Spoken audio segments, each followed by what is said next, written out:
دوستانو نن مو تاسو ته یو بل قصه راوړې ده.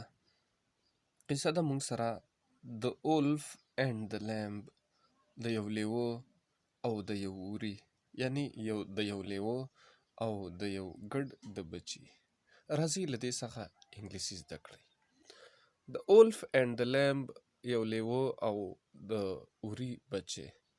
Once upon a time، یو وخت a lamb was drinking، یو وري سکلی water اوبه on the bank of a river، on the bank په غاړه باندې of a river د یو سیند.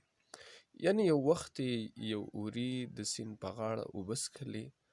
a hungry wolf، یو اوږی لیوه reached there، دغلته ورسید there دغلته. یو اوږی لیوه دغلته ورسید. seeing the lamb، د لیمب په لیدلو سره، د وري په لیدلو سره، seeing په لیدلو سره د لیمب د وري، د wolf's mouth، د اولف په خوله کې، یعنی د لیوه په خوله کې begin to water، اوبه راتلل شروع شو. یعنی د وري په لیدلو سره د لیوه په خوله کې اوبه رالې. he wanted to kill the lamb، he wanted هغه غوښتل to kill چې قتل کی، یعنی اخري the lamb دا وری. but he did not want، لیکن هغه دا نه غوښتل to kill چې قتل کی the poor lamb دا غریب وری without any cause، بغیر د څه وجې نه او بغیر د څه دلیل نه. he shouted at the lamb، he shouted هغه چغه واله at the lamb په دې وري باندې.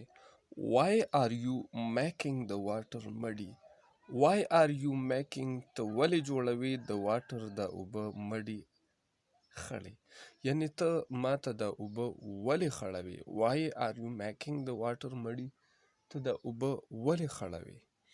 the lamb replied، د وري جواب ورکړ sir، صیبه the water is coming from your side، اوبه ستا د طرف نه راځي. the water is coming، اوبه راځي from your side، ستا د طرف نه، یعنی اوبه خو ستا د طرف نه راځي نو تا ته خو نه خړیږي.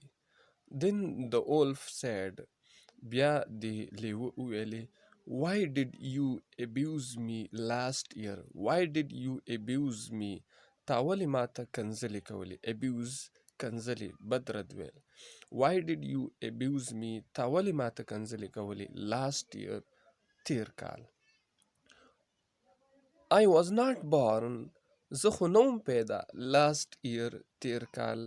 دا جواب ورته replied، دا جواب ورته ورکه the lamb وري، یعنی وري ورته ویل چې زه خو تیر کال نه وم پیدا ځکه چې له هغه د کم عمر و. the wolf grew angry، the wolf grew angry، لیوه غصه شو. he said، هغه ورته ویلي your father or mother might have abused me، your father یا به ستا پلار or mother یا به د مور might have abused me شاید ماته کنځل کړي وي، یعنی شاید یا به ستا پلار یا به ستا مور ماته کنځل کړي وي. saying these، د دې په ویلو سره، saying these words، د دې الفاظو په ویلو سره the wolf killed the lamb، د لیوه قتل که د اوری and ate it up، او هغه یې وخوړه. مورل، خلاصه او نتیجه ده might is right، چې د چا زور وي د هغه کور وي. might is right دا انګلیش کې یو متل دی.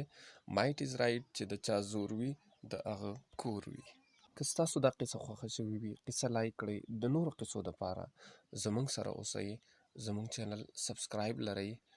والسلام علیکم ورحمة الله وبرکاته.